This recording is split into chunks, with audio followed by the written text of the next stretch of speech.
الحمد لله الذي خلق الإنسان وعلمه البيان ونشهد أن لا إله إلا الله ولا خالق إلا الله ولا مالك إلا الله ولا رازق إلا الله وحده لا شريك له ونشهد أن سيدنا وسندنا وحبيبنا ومولانا محمدا عبده ورسوله أما بعد فأعوذ بالله من الشيطان الرجيم بسم الله الرحمن الرحيم قد أفلح المؤمنون الذين هم في صلاتهم خاشعون والذين هم عن اللغو معرضون والذين هم للزكاة فاعلون عن أبي هريرة رضي الله تعالى عنه قال قال رسول الله صلى الله عليه وسلم ألا أدلكم على ما يمحو الله بهن الخطايا ويرفع به الدرجات قالوا بلى يا رسول الله قال إسباغ الوضوء على المكاره وكثرة الخطى إلى المساجد وانتظار الصلاة بعد الصلاة اللهم صل على محمد وعلى آل محمد كما صليت على إبراهيم وعلى آل إبراهيم إنك حميد مجيد اللهم بارك على محمد وعلى آل محمد كما باركت على إبراهيم وعلى آل إبراهيم إنك حميد مجيد कौनैन क्या मुख्तार खुदा तुमको बनाया कौनैन क्या मुख्तार खुदा तुमको बनाया उम्मत की निगाहबान खुदा तुमको बनाया या रब मेरे आँखों में समा जाए मदीना मुद्दत से मेरा दिल में तमन्नाए मदीना मुद्दत से मेरा दिल में तमन्नाए मदीना চৌমহানি আবাবিল মাদ্রাসার উদ্যোগে আয়োজিত আজকের ওয়াজ ও দোয়ার মাহফিলের সম্মানিত সভাপতি মঞ্চ উপবিষ্ট হযরত উলামায়ে কিরাম দূর দূরান্ত থেকে আগত মুআজ্জাজ মুসল্লিয়ানে আযম আমরা সর্বপ্রথম সে মহান আল্লাহ পাকের দরবারে অসংখ্য অগণিত শুকরিয়া জ্ঞাপন করছি যিনি আমাদেরকে বেহেশতের বাগানে বিচরণ করার সুযোগ করে দিয়েছেন এজন্য আমরা সকলেই শুকরিয়া আদায় করি আলহামদুলিল্লাহ আপনারা মনে খুশি ন বেহেশতের বাগানের কথা শুনে কি বলেন আল্লাহ পাকের শুকরিয়া যদি অন্তর থেকে খুশি হয়ে আদা করেন তাহলে এক লাভ আর এমনি স্বাভাবিকভাবে বললে সেটা হলো অন্য কথা। স্বাভাবিকভাবে অনেকে অনেক কথা বলেন, কিন্তু আল্লাহর সাথে কোনো স্বাভাবিক চলতো না। মনের থেকে যতক্ষণ না হবে ততক্ষণ সেখানে যাইতো না, আটকি থাকবো পথে। তাইলে আমরা বেহেশতের বাগানে বিচরণ করতেছি, এটা আমাদের খুশির সংবাদ নয়? কি বলেন, খুশির সংবাদ নেই? আচ্ছা, বেহেশতে আমরা কোনোদিন গেছিনি, দেখছেননি কোনোদিন? বেহেশত কোনায় জানেননি? জানেন, বেহেশত আছে আল্লাহ পাকের আরশের ছাদ হইল, আরশের ফ্লোর হইল আমাদের বেহেশতের ছাদ। তো বেহেশতে যাওয়ার রাস্তা আমাদের জানা আসেনি কোনো? কেমনি যাবেন? বিমান টিমান আসেনি বলে না হেলিকপ্টার দিয়ে চলে যাবো, আঙ্গো হেলিকপ্টার আছে, এরকম কোনো ব্যবস্থা আসেনি। তাহলে এত বিশাল জান্নাত আমরা বানাইয়ের, এই যে নিয়ামতগুলা দিয়া আমরা নেক দিয়া জান্নাতের গাছগাছগুলা বেগিন তৈয়ার করাইয়ে, কিন্তু জান্নাতে যাওয়ার ব্যবস্থা কেমনি এটা কোনো সময় জিজ্ঞাসা করছেন? তাহলে জানা দরকার আসেনি যে হুজুর আকরাম সাল্লাল্লাহু আলাইহি সাল্লাম বলেন, যখন তোমরা বেহেশতের বাগানে যাও সেখানে খুব বিচরণ করিও। সাহাবা একরাম জিজ্ঞাসা করে, ইয়া রাসূলুল্লাহ, দুনিয়াতে বেহেশতের বাগান আমরা কোথায় পাবো? সাহাবা একরাম জিজ্ঞাসা করলেন, বেহেশতের বাগান কোথায় পাবো? নবী আলাইহিস সালাম বলে, ক্বালা হিলাকুজ যিকির, যেখানে দ্বীনের আলোচনা, কোরআনের আলোচনা, জিকির আজকার হয়, সেটাই কি? এখনো আসতে গেছেন, মনে হয় যে সন্দেহ আছে, সেটাই কি? আচ্ছা, আর একটু জোরে করলে কোনো সমস্যা আসেনি? এখন কোনো সমস্যা নাই, কারণ ওয়াজ মাহফিল অন চলতে কোনো বাধা আসেনি।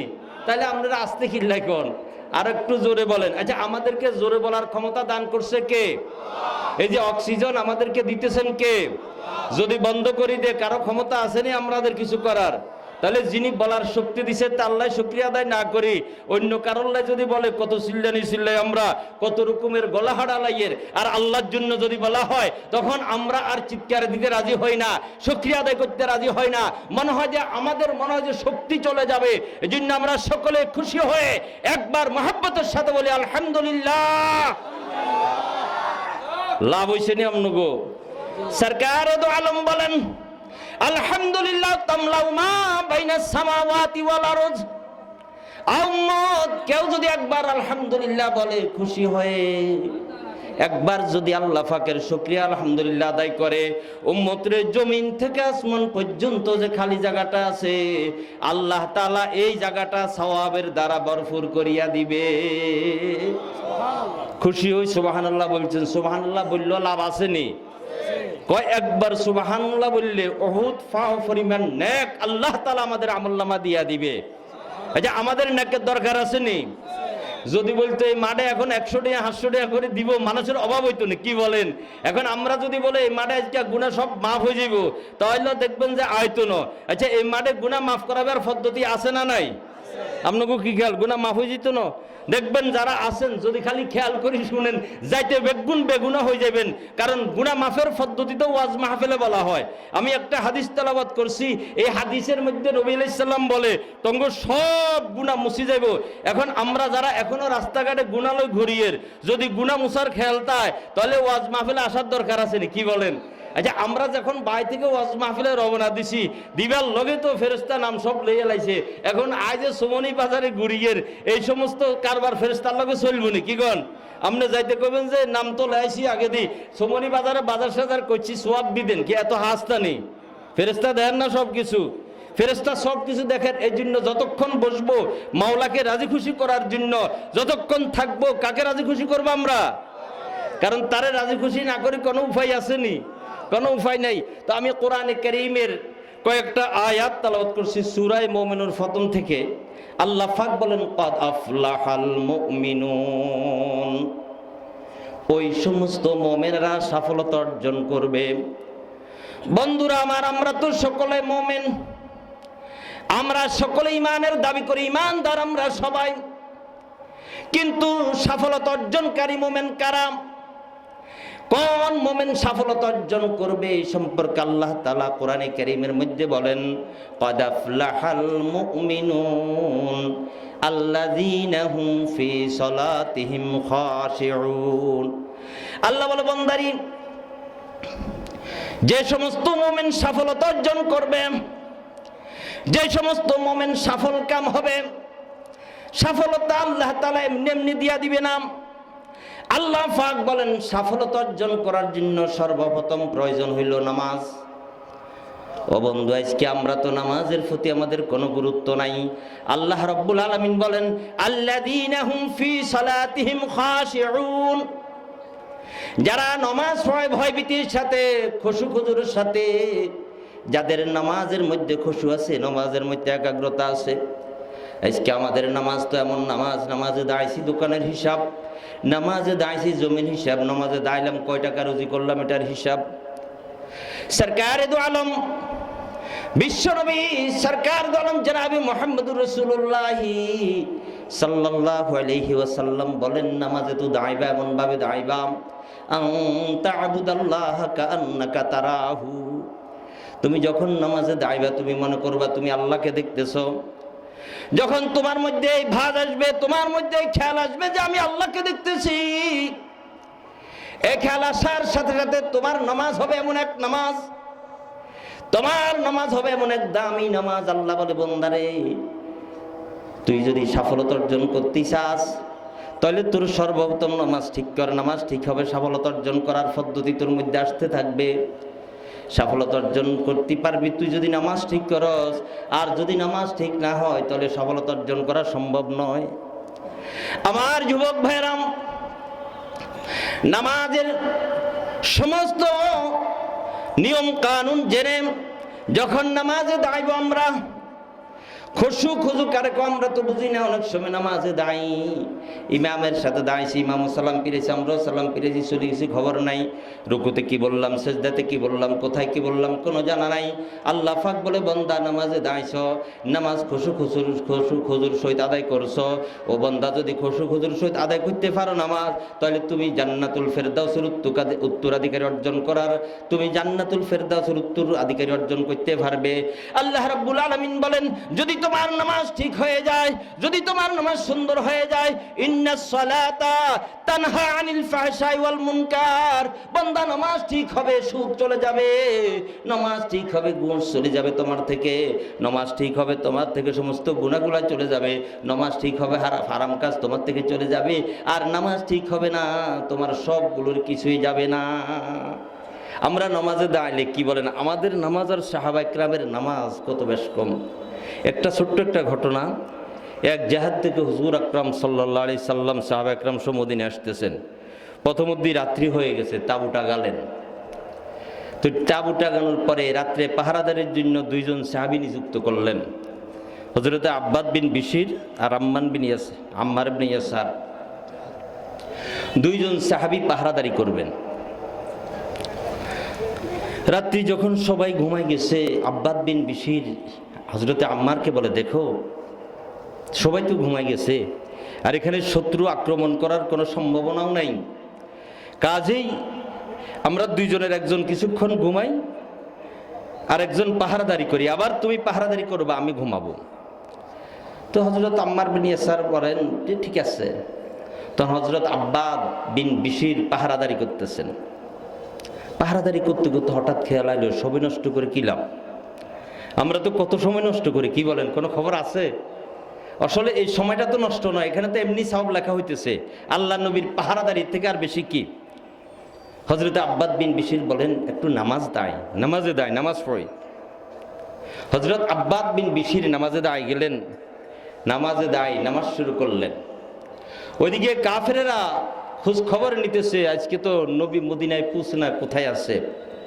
খোঁজ খবর নিতে নিতে জানতে পারলেন অমুক জায়গায় আছে।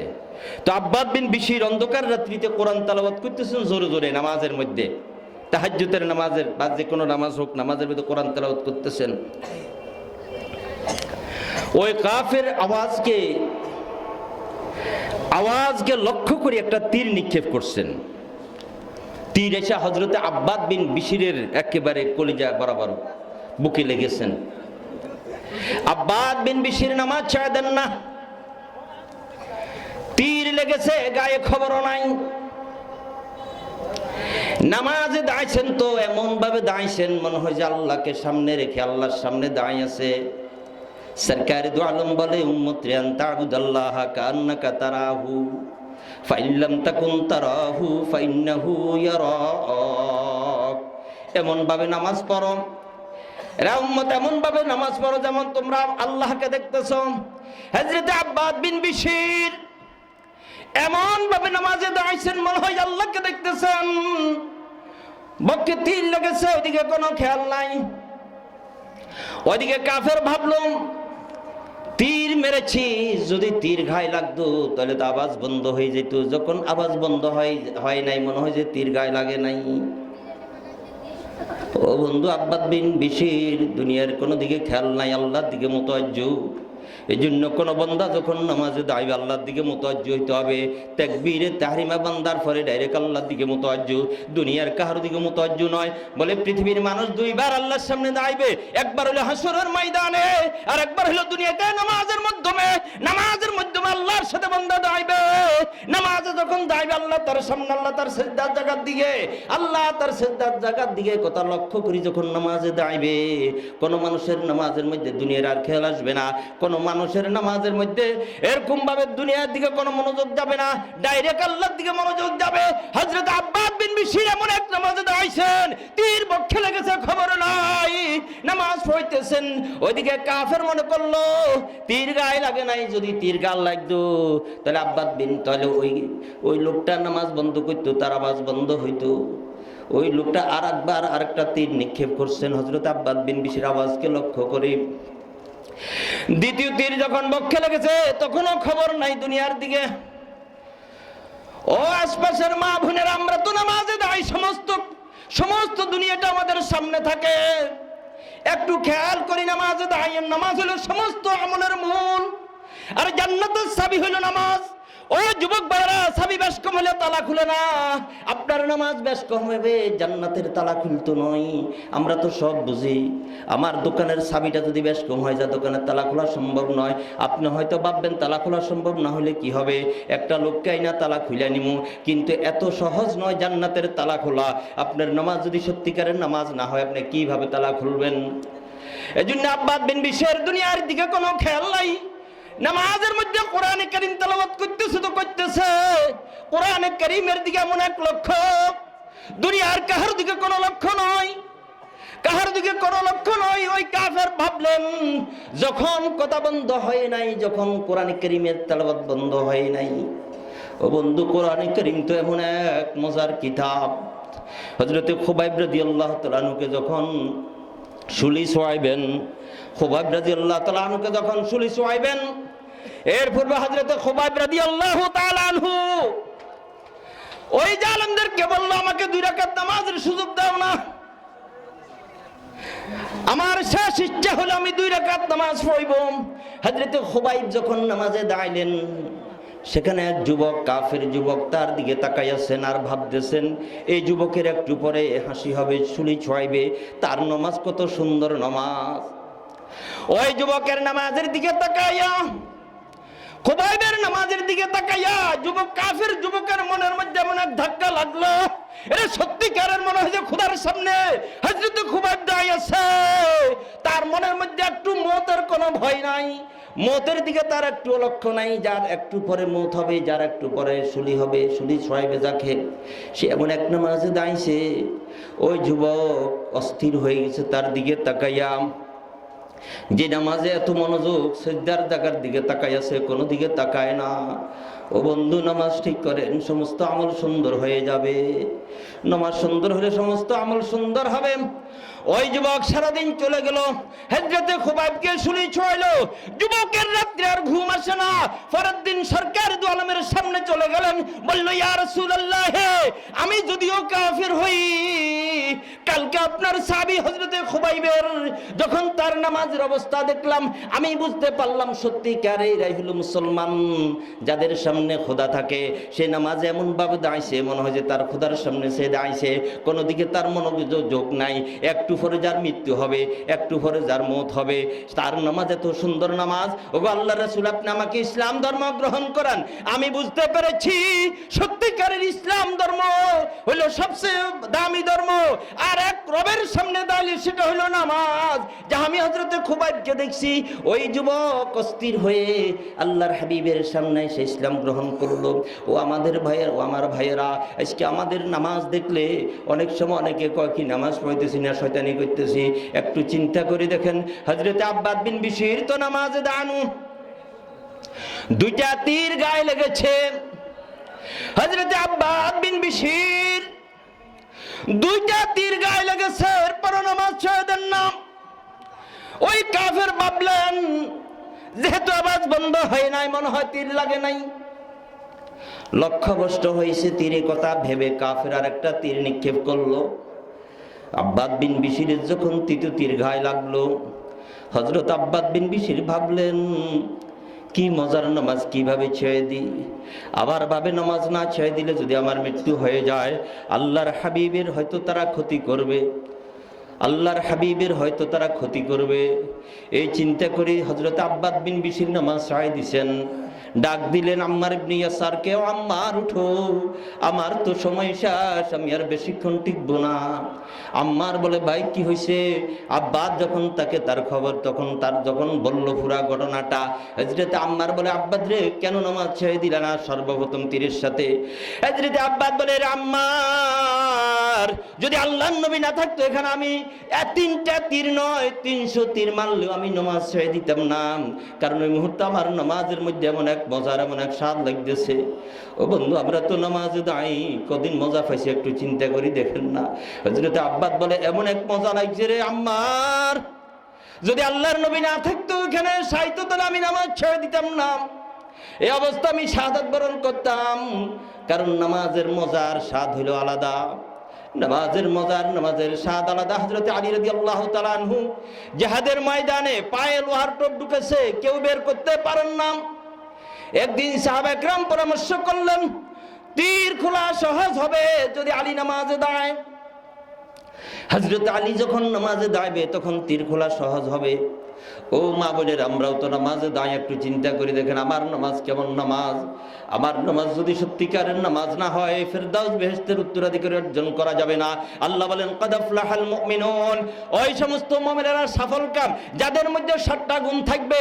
1 নম্বর গুণ হলো তারা নামাজ পড়বে খুশুখুদুর সহিত। 2 নম্বর গুণ ওয়াল্লাযীনা হুম আনিল লাগবি মুরিজুন, 2 নম্বর গুণ হলো মুমিনেরা অযথা কোনো কথা বলে না, মুমিনেরা অযথা কোনো কাজ করে না, মুমিনেরা খেলাধুলা করে না। যারা সত্যিকারের মুমিন হবে তারা খেলাধুলা থেকে বাঁচবে, যারা সত্যিকারের মুমিন হবে তারা মিথ্যা কথা থেকে বাঁচবে, তারা মিথ্যা কথা বলবে না, তারা কোনো অযথা কোনো কথা বলবে না। ও বন্ধু, আজকে তো আমরা মিথ্যা কথা গীবত শেখাইতে এগুলো আমাদের পেশা হয়ে গেছে। এজন্য আল্লাহ রাব্বুল আলামিন জান্নাতের উত্তরাধিকারী অর্জন করার 2 নম্বর গুণ বললেন, মুমিন সফলকাম হওয়ার, সফলতা অর্জন করার 2 নম্বর গুণ বললেন ওয়াল্লাযীনা হুম আনিল লাগবি মুরিদুন, যারা সত্যিকারের মুমিন হবে অযথা কোনো কাজ তারা করে না, তারা কোনো খেলাধুলা করে না, তারা কোনো রং তামাশা দেখে না। আল্লাহ পাক আয়াতের মধ্যে বলেন আফাহাসিবতুম আন্নামা খালাকনাকুম আবাসা ওয়া আন্নাকুম ইলাইনা লা তুরজাউন। আল্লাহ পাক বলেন আমি কি তোমাদেরকে বেকার সৃষ্টি করেছি? তোমাদেরকে তো আমি অযথা সৃষ্টি করি নাই, তোমাদেরকে তো আমি বেকার সৃষ্টি করি নাই।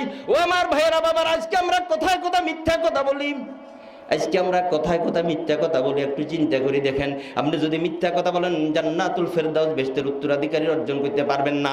আপনি যদি মিথ্যা কথা বলেন মুমিন সফলতা অর্জন করতে পারবেন না।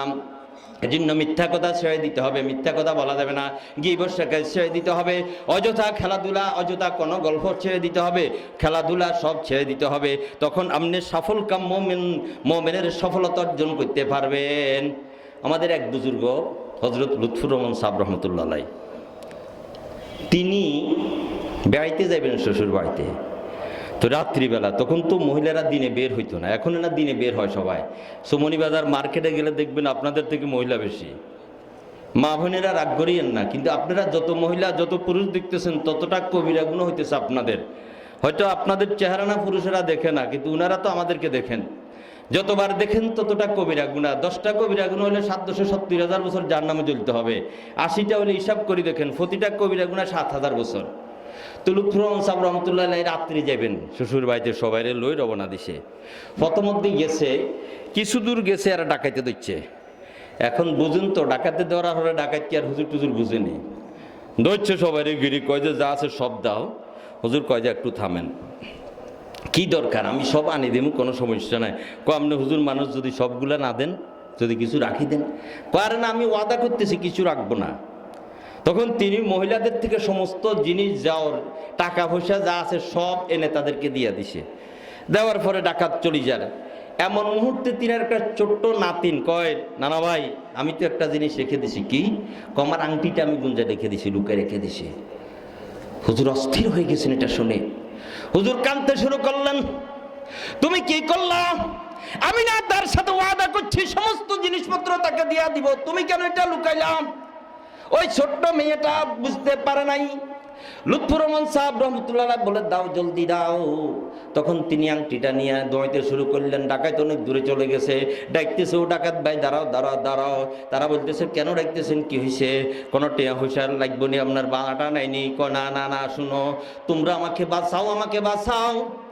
ডাকাত আশ্চর্য হয়ে গেলেন, আপনাকে কিভাবে বাঁচাবো?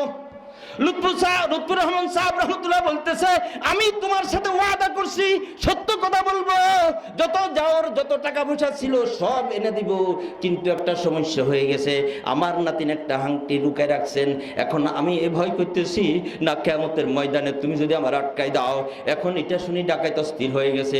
ডাকাত বলে, হুজুর আপনি কি বলেন? আপনার জিনিস আপনারা লুকায় রাখছেন, এটা তো আমার কোনো অধিকার নাই। হুজুর বলতেছে, না না না, তোমার অধিকার নাই ঠিক আছে, কিন্তু আমি তো তোমার সাথে ওয়াদা করছি, আমি সব কিছু এনে দিব। এটা দেখে ডাকাত অস্থির হয়ে গেছে, ডাকাত কাঁদতে শুরু করলো। ডাকাত বলে, হুজুর আপনি কি বলতেছেন? আরে বলে, এটাই তো ইসলামের শিক্ষা, আমরা কখনো মিথ্যা কথা বলি না। আমি তোমার সাথে ওয়াদা করছি, আমি মিথ্যা কথা বলবো না, সমস্ত টাকা পয়সা আমি তোমাকে দিয়া দিব। এখন ভুলবশত একটা আংটি রয়ে গেছে। ও বন্ধু, আজকে আমরা কত মিথ্যা কথা বলি, আমরা হাসা কথা বলি না। হাসা কথা বলতে গেলে আমাদের মুখ দিয়ে আসে না, ঘন ঘন মিথ্যা কথা চলে আসে। এই জন্য আল্লাহ পাক বলেন, মুমিনের দ্বিতীয় নম্বর গুণ হইল জান্নাতুল ফেরদাউসের উত্তরাধিকারী অর্জন করার জন্য দ্বিতীয় নম্বর গুণ হইল ওয়াল্লাযীনা হুম আনিল লাগবি মুরিজুন।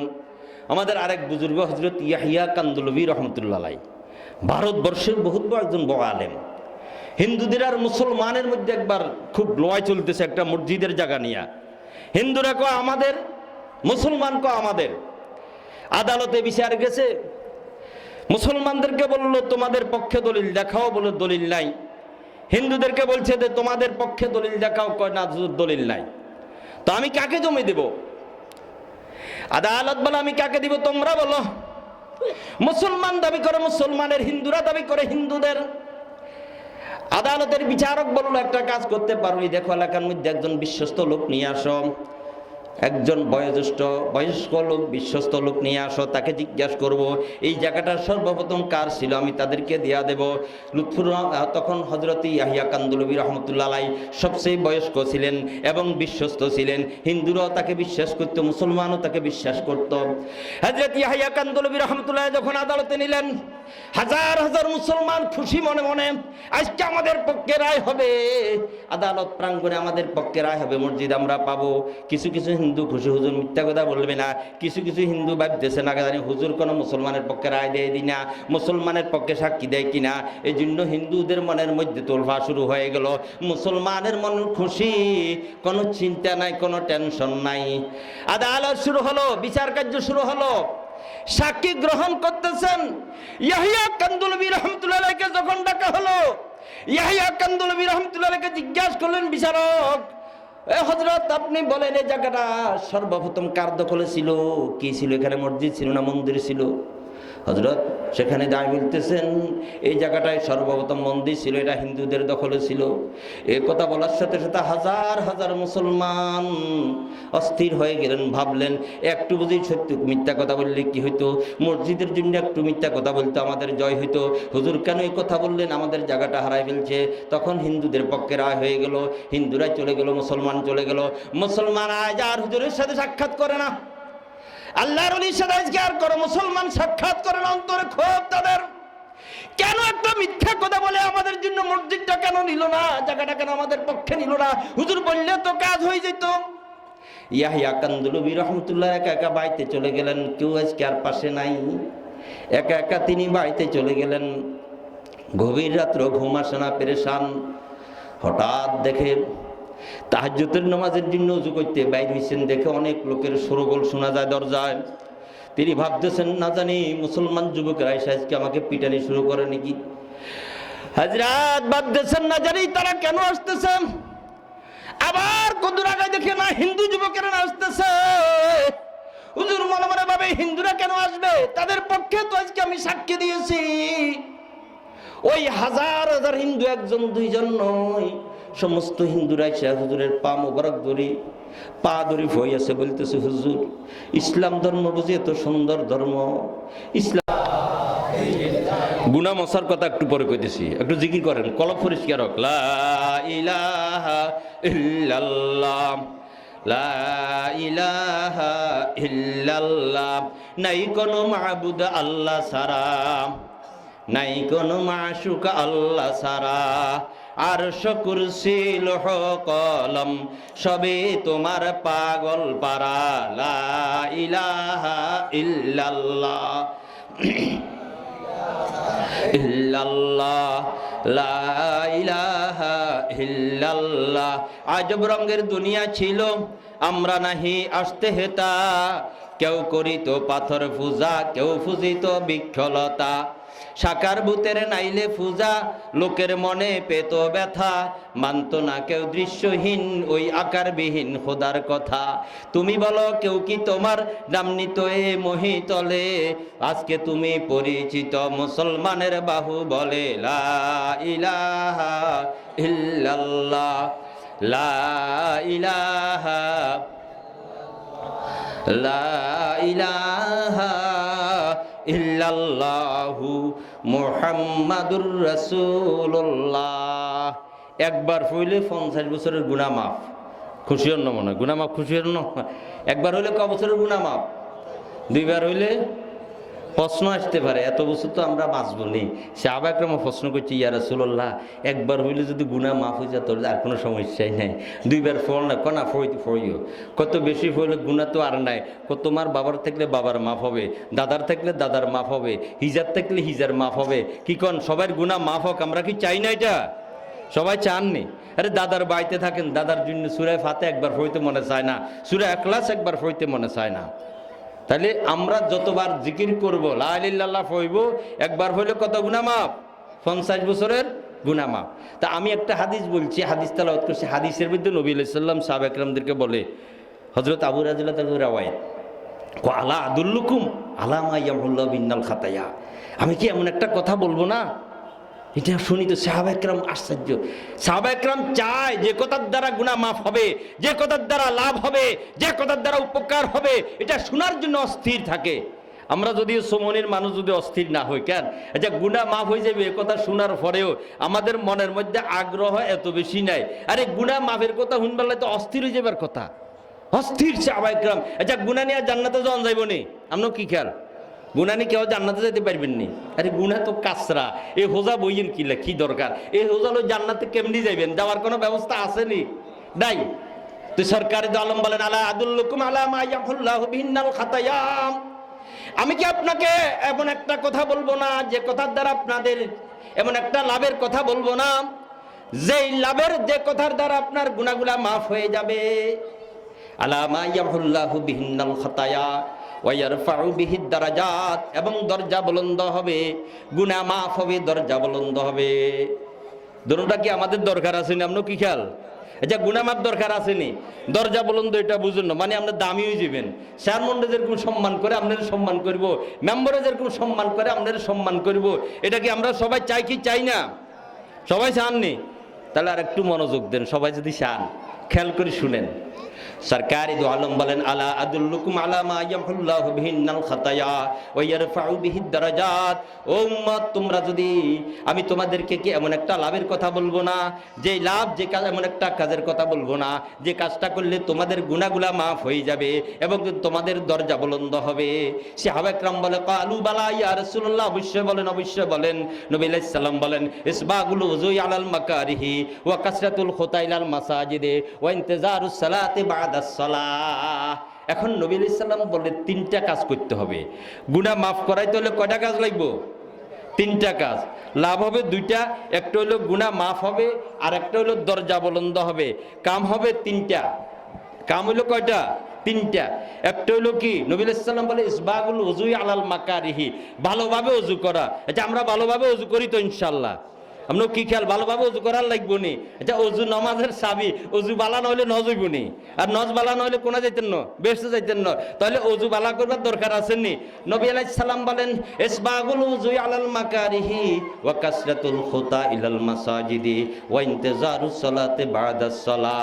আল্লাহর হাবিব বলেন তিনটা কাজ যদি করতে পারো, এক নম্বর হইলো ভালোভাবে ওযু করবা, দুই নম্বর ওয়া কাসরাতুল খুতা ইলাল মাসাজিদি, বেশি বেশি মসজিদে যাইবা। আপনারা জাননি মসজিদে, সবাই জানতো, আর মসজিদে যাই নামাজ পড়েন, লাভ কি হবে? নবী আলাইহিস সালাম এক হাদিসের মধ্যে বলেন মান খারাজা মিন বাইতিহি মুতাতাহিরান ইলা সালাতিন মাকতুবাতিন ফাআজরুহু কাজরিল হজ। কেউ যদি ওযু করে মসজিদের দিকে রওনা হয়, ও আল্লাহর হাবিবের উম্মতেরা শুনেন, আল্লাহর হাবিব কয় যদি ওযু করে মসজিদের দিকে রওনা হন, আপনি মসজিদে গেলেন, ওযু করে ঘর থেকে মসজিদে গেলেন, নামাজ পড়লেন, ফতে যত কদমটা দিছেন, ফতে আপনি যাইতে যাইতে যাইতে যাইতে যে সময়টা লাগছে, আপনার এখানে লাভ কেমন হবে জানেন? আল্লাহর নবী বলে আর এক বান্দা ইহরাম বান্দি আল্লাহর ঘরের দিকে হজ করার জন্য রওনা হয়েছে, বলে ওই ব্যক্তির আমলনামায় যেরকম সওয়াব লেখা হবে, আপনার আমলনামায় ওই পরিমাণ সওয়াব দেওয়া হবে। এজন্য সরকারে দু আলম বলেন ওয়া কাসরাতুল খুতা ইলাল মাসাজিদ, তোমরা বেশি বেশি মসজিদের দিকে যাইবা।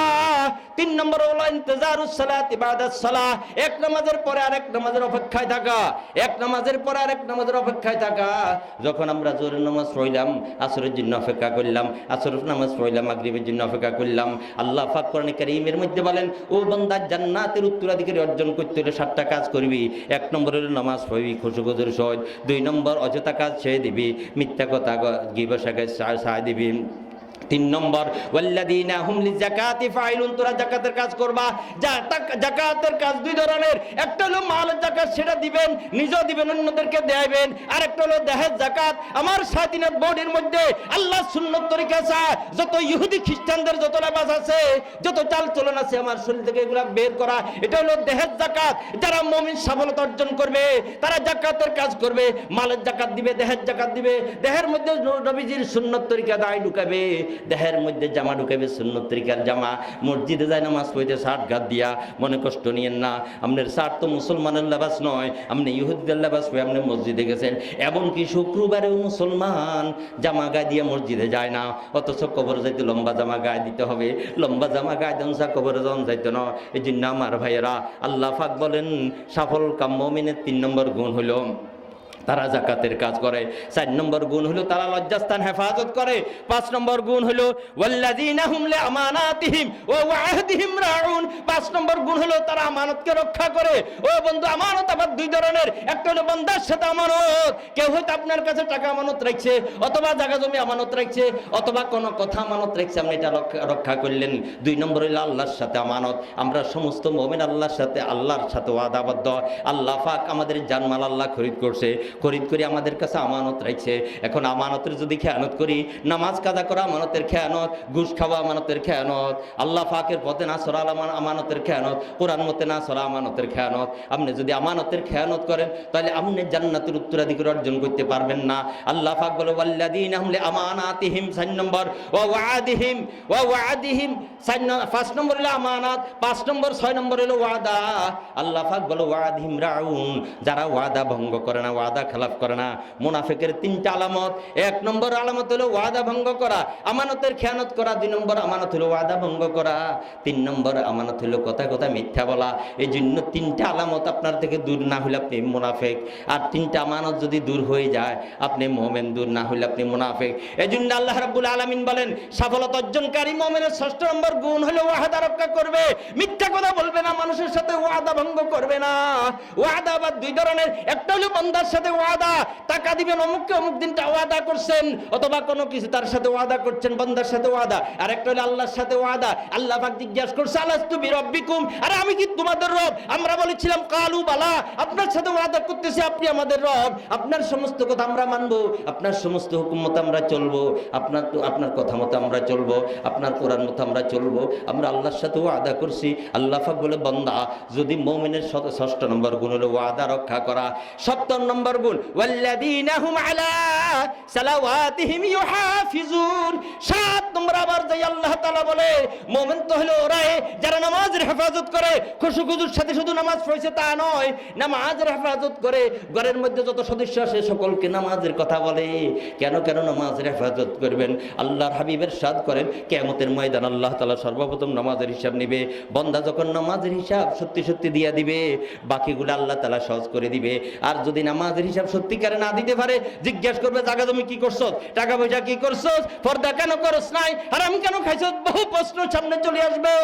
আর যদি নামাজগুলো ঠিকমতো হিসাব দিয়ে দিতে পারেন, তাহলে আপনি সহজ এই 7টা গুণ যদি আপনার মধ্যে আসে, আল্লাহ পাক বলেন উলাইকা হুমুল ওয়ারিসুন, উলাইকা হুমুল ওয়ারিসুন। যাদের মধ্যে 7টা গুণ আছে, যাদের মধ্যে 7টা স্বভাব আছে, আল্লাহ পাক বলে এরাই হইল ফেরদাউস বেহেশতের ওয়ারিস। আল্লাযীনা হুম ইয়ারিসুনাল ফিরদাউসা হুম ফিহা খালিদুন।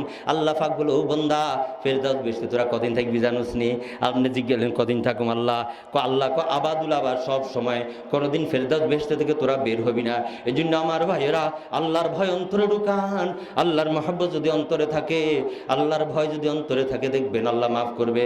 আজকে ওয়াজের মাঠে বৈশা একটু আল্লাহর দিকে মতহজ্জু করেন, আল্লাহ আমি কত গুনাহ করছি, আল্লাহ আমি সুদ খাইছি, আল্লাহ আমি ঘুষ খাইছি, আর খাবো না, আর গুনাহ করব না। আল্লাহর দিকে মতহজ্জু একটু কান্দেন। আল্লাহ তো তাকাই আছে আমাদের দিকে। গভীর রাত্র যখন গভীর হয়, একটু আল্লাহর দিকে মতহজ্জু কানবেন, একটু জিকির আজকার করবেন। আল্লাহু আল্লাহ, আল্লাহু আল্লাহ, আল্লাহু আল্লাহ, আল্লাহু আল্লাহ। শরাবে মোহাব্বত ফেলা দে খুদায়া, শরাবে মোহাব্বত ফেলা দে খুদায়া, मोहब्बत की आतिश जला दे खुदाया। इस यहुजारी से मतलब क्या है, लिकाए खुदा है, रज़ाए खुदा है, लिकाए खुदा है, रज़ाए खुदा है। वे जन्नत भी मतलूब है इसी वजह से कि दारुल लिका है, मकामुर रज़ा है, कि दारुल लिका है, मकामुर रज़ा है। মালিকের সাথে বন্ধুত্ব করেন, দাম বাড়বে। মালিকের সাথে সম্পর্ক করেন, দাম বাড়বে। দুনিয়ার মানুষের সাথে সম্পর্ক করলে দাম বাড়তো না। আজকে আমরা কেউ ইহুদিদের সাথে সম্পর্ক, কেউ খ্রিস্টানদের সাথে সম্পর্ক, কেউ হিন্দুদের সাথে সম্পর্ক, নিজের জীবনকে, নিজের অস্তিত্বকে মানুষের সামনে বড়ত্ব দেখানোর জন্য একজন এক দিকে সম্পর্ক করে রাখছি। আর সমস্ত সম্পর্ক ছেড়ে দিয়ে একমাত্র আল্লাহর সাথে সম্পর্ক করেন, আল্লাহর সাথে বন্ধুত্ব করেন। দ্বীনি প্রতিষ্ঠান, দ্বীনি উলামায়ে কেরাম, দ্বীনি মাদারিস, এগুলোর সাথে সম্পর্ক করেন, তাহলে দেখবেন আল্লাহ তাআলা দাম বাড়িয়ে দিব। কারণ হাসরের ময়দানে আচ্ছা আমনগুল্লাহ সুপারিশ করবো কে জানেন? এটা কয় দল সুপারিশ করতে পারবো? 3 গ্রুপ। তার মধ্যে 1 নম্বর গ্রুপ হলো সমস্ত পয়গম্বরেরা, নবীরা। আচ্ছা নবী পর্যন্ত হুঁজতে আমনগো আঙ্গ কি করেন? এত সহজ হইব নি, যাইতে আরুন নি এত সহজে। 2 নম্বর সুম্মাল ওলামা, ওলামা একরাম আমাদের সুপারিশ করবো। ওলামা একরাম পর্যন্ত যখন সহজ, আপনাদের এখানে ওলামা একরাম আসেনি? এদারা কথা কয় না, কয় যে আবার কোন বিপদ নেই, ওলামা একরাম আসেনি। এই যে এতগুলো সম্পর্ক রাখবেন নি, আরে না রাখলে ধরা খাইবেন। আপনি যদি মাঝদি করে যদি 5টা কেস থাকে, এখন আপনি উকিল টোকাইবেন নি। আরে উকিল বড় উকিল, যাতে করে কেসে হার না যায়, বড় উকিল ধরব। এখন আমাদের যে হাসরের ময়দানে কেস আছে কয়েক লক্ষ কেস। এই নামাজ কাজা করছেন একটা কেস, ডেলি হাসুক্ত নামাজ কাজা করলে 5টা কেস, ফর্দা করেন নাই কেস, গুনাহ করছেন কেস, সুদ খাইছেন কেস, হয়েছে কেস ফাইল হয়ে গেছে। এই ফাইলগুলা জমা হয়ে গেছে। এই ফাইলগুলা সেদিন সলভ করার জন্য, এই সহজ করার জন্য, আদালতে আল্লাহর সামনে সুপারিশ করার জন্য আল্লাহ পাক পারমিশন দিবে 3 গ্রুপকে। কিয়ামতের ময়দানে 3 গ্রুপ ছাড়া অন্য কেউ পারমিশনের কোনো সুযোগ পাবে না, অন্য কেউ পারমিশনের কোনো অধিকার অর্জন করতে পারবে না। পয়গম্বর সরকার দু আলম বলেন ইয়াসফাউ ইয়াউমাল কিয়ামত সালাসা আল আম্বিয়া সুম্মাল উলামা সুম্মাস শুহাদা। কিয়ামতের ময়দানে 1 নম্বরে সুপারিশ করবে সমস্ত পয়গম্বরগণ, 1 নম্বর সুপারিশের অধিকার পাবে। 2 নম্বর অধিকার পাবে ওলামায়ে কেরামগণ। আজকে ওলামায়ে কেরাম থেকে জাতিকে দূরে সরানোর জন্য শুধু ইহুদি যে লেগেছে তা নয়, মুসলমান আজকে কিছু মুনাফিক মার্কা মুসলমান জাতিকে ওলামায়ে কেরাম থেকে দূরে সরানোর জন্য পায় তারা চালাচ্ছে। এই জন্য আমরা সকলে ওলামায়ে কেরামের সাথে সম্পর্ক রাখবার রাজি আছি সবাই। আমরা কি কাল সবাই রাজি নি? আমরা কাল সম্পর্ক রাখতে টেম হইসা চাই, টাকা পয়সা চাইবো মাদ্রাসাল্লাহ, হুজুর নেই। আচ্ছা আপনাকেও খেয়াল, টাকা পয়সা চাইবো, হয়তো টিয়া পয়সা বেলা সম্পর্ক রাখতেন না। এখন একটা হাদিস শুনেন তো দেখবেন না, একদিন চিন্তা করিয়েন। ইয়া সুফাহালিন নার ফায়ামুরু বিহিমুর রাজুলু মিন আহলিল জান্নাহ। আল্লাহর নবী বলেন, হাসরের ময়দানে হাজার হাজার জাহান্নামীকে কাতারবন্দি করে দাঁড় করাইবে। ফায়ামুরু বিহিমুর রাজুলু মিন আহলিল জান্নাহ, ওদের সামনে দিয়ে একজন ইমাম সাহেবকে নেওয়া হবে, একজন আলেমকে নেওয়া হবে, একজন জান্নাতীকে নেওয়া হবে। ওই জাহান্নামীদের কাতার থেকে একজন দেখে চিনবে, বলবে হুজুর কই যান? বলার জান্নাতে যাইতেছি, দেখুন না ফেরেশতারা নিয়ে যায়। ওই জাহান্নামী বলবে, আমা তারিফুনি, আপনি আমরা চিনছেন নি? ও বন্ধু একটু চিন্তা করি দেখেন না। সেই দিন বলবেন, আলেমদেরকে আপনারা চিনেননি? হুজুর কবু কেমনি চিনুম, তোর তো দেইটাই না কোনোদিন। কোয়ারে না মসজিদে আসি না আপনার, হ্যাঁ ঢাকা শহরে চাকরি করতাম, ঈদের নজ হয়েছি না আপনার এসে। কোয়ারে ঈদের নজ হয়েছে তাই কুকতো না, তোর কেমনি খেয়াল রাখি? প্রত্যেকদিন যারা হয় এদের নেই ইমাম সাহেব খেয়াল রাখে। একবেলা মসজিদে গেছি, ইমাম সাহেব হুজুর এত রোগ ব্যাধি, আর আল্লাহর কাছে একটু কর না, আপনার লগে তো আল্লাহর লগে হরিচ মরিচ আসেনি। আরে আসেনি মানে আল্লাহর লগে কেমন হরিচ? ডেলি হাজবার তো আল্লাহর সাথে কমপক্ষে কথা বলি। কি বলে আপনারা কননি আল্লাহর সাথে কথা বলেননি? ডেলি হাসবার কথা বলি তো আমনে কে? আমরা তো সিনিটি না আরে আই আপনার মসজিদের মুসল্লি, আমরা তো সবসময় দরকার হয় না, মাঝে মাঝে দরকার হলে মসজিদে আয়। এরকম মুসল্লি আসেনি গো? এখন ইজাকো হুজুর আপনারা চিনছেন নি, আমার তারিফুনি, হাদিসের এবারত তো হুজুর কো চিনি না, তোর তো বহুত দিন দেখিও নাই। কয় না আমরা চিনেন আর না চিনেন, মনে আসেনি একদিন আমরা যে হানি খাওয়াইছি, আনাল্লা যে সাকাই তুকা সুরবাতান, হুজুর আপনার একদিন আমি পানি পান করাইছিলাম। হুজুর চিন্তা ভাবনা করি মনে হয়েছে, হ তুই তো একদিন আমার পানি পান করাইছ বা শরবত পান করাইছ। এটা দেখা জাহান্নামী কাতার থেকে আরেকজন দয়া আসছে, হুজুর আপনার চিনছেননি? ওয়ানাল্লাজি ওয়াহাবতুল্লাহ কাউজুয়া, আপনার একদিন আমি হুজুরানি উজাই দিলাম। আরেকজনকে আপনার চিনছেননি? আমরা না অমুক মাদ্রাসার হুজুর আপনার আমি খানা খাওয়াইছিলাম। আরেকজনকে আপনার চিনছেননি? কে তুই? আমি মাদ্রাসাল্লামের চান্দা দিছিলাম, ওয়াজ মাহফিল্লাহ চান্দা দিছিলাম। এরকম আইতে আইতে আইতে আইতে জাহান্নামী কাতার তার চতুর্দিকে ঘেরাও করবে। আল্লাহর হাবিব বলতেছে, ফাইয়াশফাউলাহু ফাইয়ুদখিলুহুল জান্নাহ, ওই উলামা তার জন্য সুপারিশ করে করে যত লোক তার কাছে আসছে সবাইকে জান্নাতে নিয়ে যাইবে। সবাইকে কোনায় নিব? জান্নাতে নিয়ে যাইব। এখন আমরা তো মনে করি জান্নাতে হুজুরেরা কত নিবে, এখন 22-3 মুশকিল। বলে আমাদেরকে সুপারিশের পারমিশন দিবেন আল্লাহর হাবিব। এই জন্য এক হাদিসের মধ্যে হুজুর আকরাম সাল্লাল্লাহু আলাইহি সাল্লাম বলেন, একদিন এক সাহাবী কই, ইয়া রাসূলুল্লাহ আমরা তো আপনার মুসাফা করি, আপনার সালাম দিই, আখেরি জমানার উম্মত তো আপনারে হয়তো না সালাম দিতে হইতো না, হেতাও কোনো কথা কোনো ফেতাও ব্যাপারে কি ফয়সালা? নবী আলাইহিস সালাম বলেন, মান সাফা আলিমান ফাকান্নামা সাফানি, এক ব্যক্তি যাই বলে, ইয়া রাসূলুল্লাহ আমরা আপনার সাথে মুসাফা করি, আখেরি জামানার উম্মত আপনার সাথে মুসাফা করতে পারবে না, তাদের ব্যাপারে কি ফয়সালা? নবী আমার বলে, উম্মত শুনো, মান সাফা আলিমান ফাকান্নামা সাফানি, ওই জামানার কোনো ব্যক্তি যদি কোনো হক্কানি আলেমের সাথে মুসাফা করলো, গোয়াকে আমার সাথে মুসাফা করলো, আর অজ্ঞাকে আমরা আপনারে দেখি, আখেরি জামানার উম্মত আপনারা দেখতে দেখতো না, তাদের ব্যাপারে কি ফয়সালা? আল্লাহর নবী বলেন, মান যারা আলিমান ফাকান্নামা যারানি, ও উম্মত শুনো, ওই জামানার কোন আলেমকে যদি তোমরা দেখো, গোয়াকে তোমরা আমাকে দেখলা। এই জন্য ওয়াজ মাহফিলে যাবেন, কি দরকার আছে এইজন আলেমদেরকে দেখার? আর এক সাহাবী বলে, ইয়া রাসূলুল্লাহ আমরা তো আপনার সামনে বসি, আখেরি জামানার উম্মতের ব্যাপারে কি ফয়সালা? তারা তো আপনার সামনে বসতে পারতো না।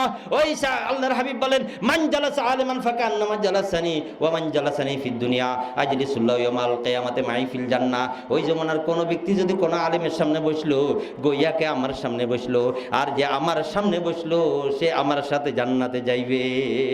একটু পরে যে হযরত আসতেছে, আমাদের শুধু নোয়াখালী ন, পুরা বাংলাদেশের মধ্যে নাম করা আলেম, জিগা অন জিয়া না আছেন, যদি বইতান তাহলে আমনেগো ক্ষতি হইব, আঙ্গ হুজুরকে কোনো ক্ষতি হইব না। কি কন? আপনারা আইলে আমনগো লাভ, হুজুররা কইব হুজুরকে কথা, না আইলেও কইব আইলেও কইব। এই জন্য জিগা জিয়া না আছেন, জলদি চলে আসেন। আর এই মাদ্রাসার প্রতি খেয়াল রাখিয়েন। আল্লাহ তাআলা আমাদের কামল করার তৌফিক দান করুক।